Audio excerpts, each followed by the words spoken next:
कि देखिए, चाहे इंसान हो चाहे जानवर, यदि किसी की माता का कुल और पिता का कुल अलग अलग है, ये बड़ी इंपॉर्टेंट बात बोल रहा हूँ और डंके की चोट पे बोल रहा हूँ, जिसको जो उखाड़ना होगा प्रेमनाथ द्विवेदी का उखाड़ ले।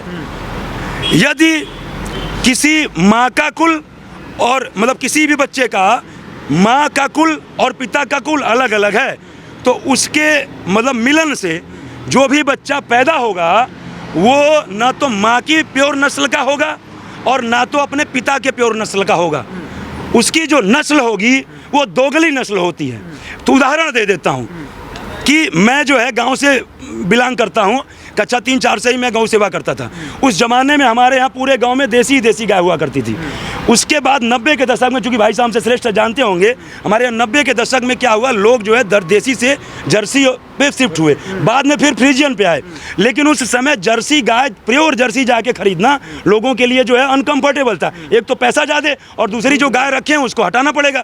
तो लोग क्या करते थे कि जैसे मान लीजिए भाई मतलब वहाँ पे किसी बगल के गांव में जर्सी गाय है तो जर्सी सांड भी होता था। तो गाय जब चराने जाते थे या गाय मतलब जब हीट होती थी, गर्म होती थी, जब उसको प्रजनन की आवश्यकता होती थी, तो उस समय कहीं ले जाते थे, जर्सी सांड से क्रॉस करा देते थे। अब जब उसका बच्चा पैदा होता था तो क्या होता था कि वो ना तो प्योर जर्सी नस्ल का होता था ना प्योर देसी नस्ल का होता था।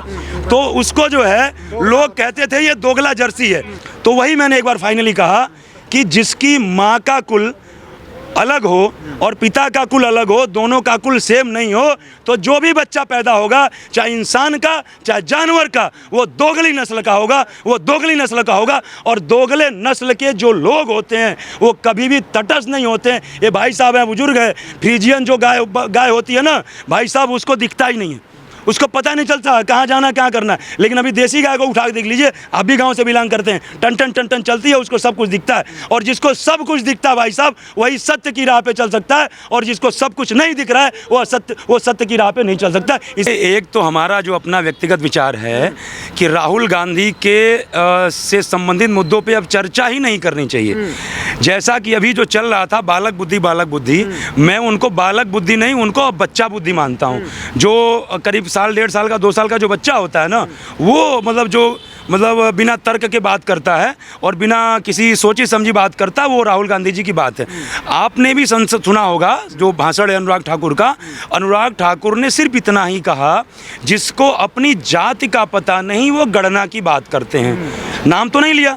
यदि अनुराग ठाकुर ये कहते कि राहुल गांधी जी अपनी जाति बताएं या राहुल गांधी जी की जाति क्या है वो बताएं, तो मानता कि भाई उन्होंने नाम लेके उन्होंने उनकी जाति पूछी। लेकिन इतने पे ही जो है बिल उठे कि हमारा अपमान कर रहे हैं, हमको आप कितनी गालियाँ दो हम बर्दाश्त करेंगे, ये करेंगे वो करेंगे। और उनके भाई जो यूपी के 2 लड़के हैं वो उठ पड़े और बोले कि भैया आप जाति कैसे पूछ सकते हो। मैं ये कहना चाहता हूँ कि आप साल भर से पूरे देश की लोगों की जाति पूछ रहे हो। लोकसभा चुनाव से पहले जो 5 राज्यों में चुनाव थे, बार बार राहुल गांधी जी ने कहा, और राहुल गांधी जी के साथ इंडिया गठबंधन दल के जितने भी मतलब विपक्षी घटक दल हैं, सारे जातिगत जनगणना का समर्थन करते हैं और सारे इसके पक्ष में हैं। तो कहने का मतलब ये है कि आप 5 राज्यों का चुनाव था, उससे पहले आपने कहा कि जिन राज्यों में हमारी सरकार है उन राज्यों में जातिगत जनगणना करा करके जातियों की संख्या के आधार पर आरक्षण पास करेंगे। जहां जीतेंगे वहां भी कराएंगे और केंद्र में भी जब सत्ता में आएंगे तो कराएंगे। हिमाचल में आपकी सरकार है, काहे नहीं आप जो है वो गणना करा के और जो है संख्या के आधार पर आरक्षण दे दिए। और भी तमाम स्टेटों में सरकार है, कहीं कोई नाम निशान नहीं है। आपने इतना भी बयान नहीं दिया कि इतने दिन के अंदर चलिए आरक्षण नहीं दे सकते, तो कम से कम क्लियर तो कर देते कि हिमाचल में हमने गणना कराया इतनी जातियां हैं। खाली पोंपो करना है आपको, जो कहना है वो करना भी नहीं है, खाली इन लोगों को पोंपो करना है। और ये लोग अवसरवादी जो है ये सोचते हैं चलो इसमें फेल हो गए तो ये प्रयोग करो, इसमें फेल हो गए तो ये प्रयोग करो। और मैं एक बात ये कहना चाहता हूँ भैया, जिन्होंने कहा कि आप जो है जाति कैसे पूछ सकते हैं, मैं उनसे ज़रा पूछना चाहता हूं अखिलेश जी से कि पहले आप मुझे ये बता दीजिए कि आपके पिताजी का नाम मुलायम सिंह यादव क्यों? भाई आप अपने आप को यदुवंशी बोलते हो, तो या तो मुलायम यादव होते वो या मुलायम सिंह। हमारे यहाँ, मैं भी उत्तर प्रदेश से हूँ, हमारे यहाँ उत्तर प्रदेश में आप किसी से पूछिए, सिंह जो टाइटल है या तो वो सैथवार में आते हैं या ठाकुर होते हैं। तो मुलायम सिंह यादव समझ रहे मेरी बात को।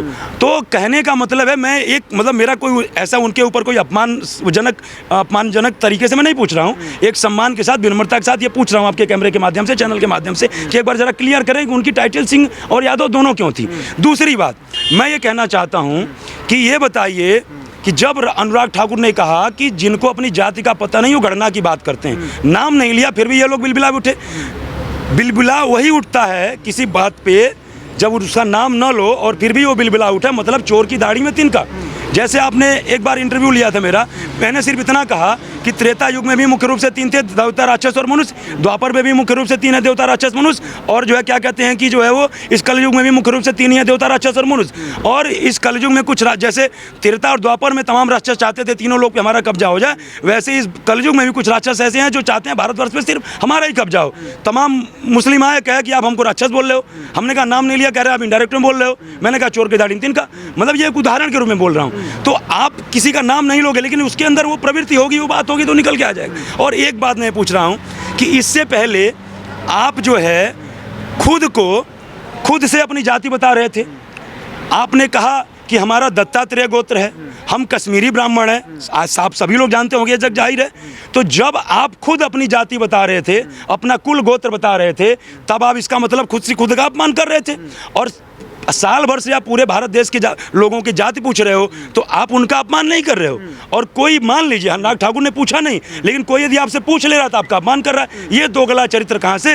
वो तो पत्रकारों को भी जाति पूछ रहे थे। हाँ, और अखिलेश यादव तमाम जग जाहिर है, अखिलेश यादव ने एक पत्रकार सवाल कर रहे थे, सवाल का जवाब देने से पहले आपकी जाति क्या है, वो बेचारे थोड़ा सा सकपकाए, फिर उन्होंने बोला मिश्रा, कह रहे अरे मिश्रा जी कुछ शर्म करो, और उसका जवाब तक नहीं दिया। तो ये हाल है, जो कहते हैं हमारी जात कैसे पूछ सकते हो, ये हाल है अखिलेश यादव की। इनकी सरकारों में पता नहीं कितने रेप के केस हुए और एक बार भी डीएनए टेस्ट नहीं कराए। और आज एक दलित की जो है क्या कहते हैं कि लड़की की जो है वो महिला की रेप हुआ तो कह रहे डीएनए टेस्ट कराओ, क्यों कि रेप करने वाला उनकी पार्टी का है और मुस्लिम है। और एक बात मैं ये कहना चाहता हूँ कि भाई एक्चुअल जब दाल में काला होता है ना, तभी कोई चीज़ तटस्थ रूप से अपनी बात को नहीं कह पाता है। राहुल गांधी खुद कंफ्यूज हैं कि हम अपनी जाति क्या बताएं, क्योंकि देखिए हमारे यहाँ सनातन धर्म में ये है कि जो लड़की होती है उसकी शादी जिस कुल में होती है वो उस कुल की हो जाती है, उसकी टाइटल उसका कुल वो हो जाता है, उसमें वो विलीन हो जाती है। और ये हर सनातन धर्म में तो है ही है, बाकी सनातन धर्म से ही निकले हिंदू मुस्लिम सिख ईसाई ये सारे हैं। तो ये हर मजहब में है, जो अपने आप को मजहब कहते हैं, तो ये हर मजहब में है। जैसे मान लीजिए भाई कोई मुस्लिम लड़की हिंदू से कर लिया तो हिंदू हो गया लड़की का वो कुल, और मुस्लिम ने हिंदू से कर लिया तो उसका कुल ये हो गया, मतलब बाय डिफ़ॉल्ट।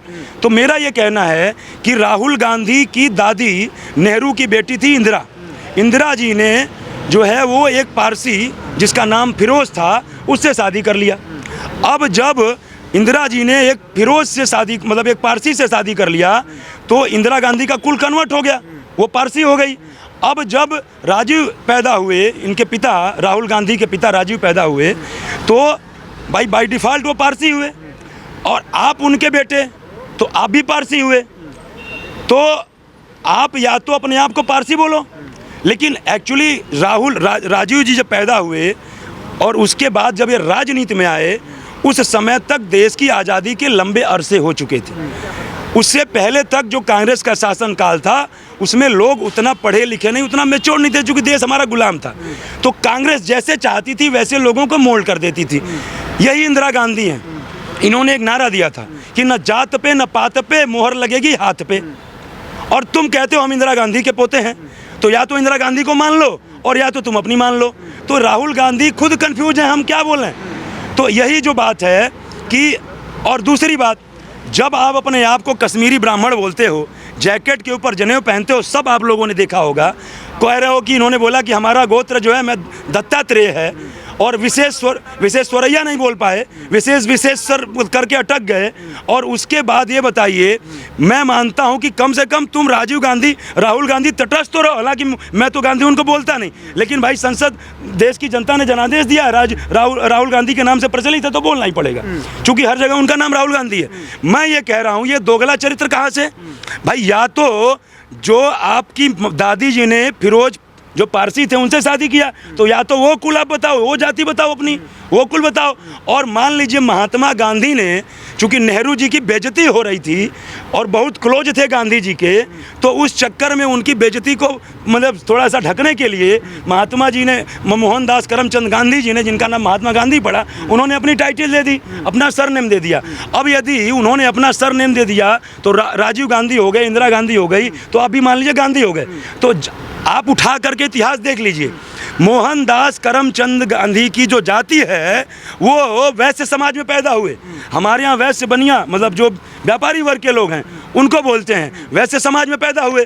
तो या तो भैया किसी भी तरीके से यदि आप अपनी एक्चुअल कुल है, जो आपकी दादी ने पारसी से शादी किया, तब भी आप ब्राह्मण नहीं हुए।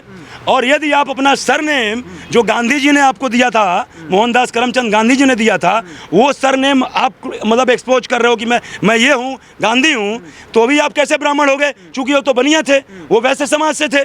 तो ये दोगला चरित्र कहाँ से भैया?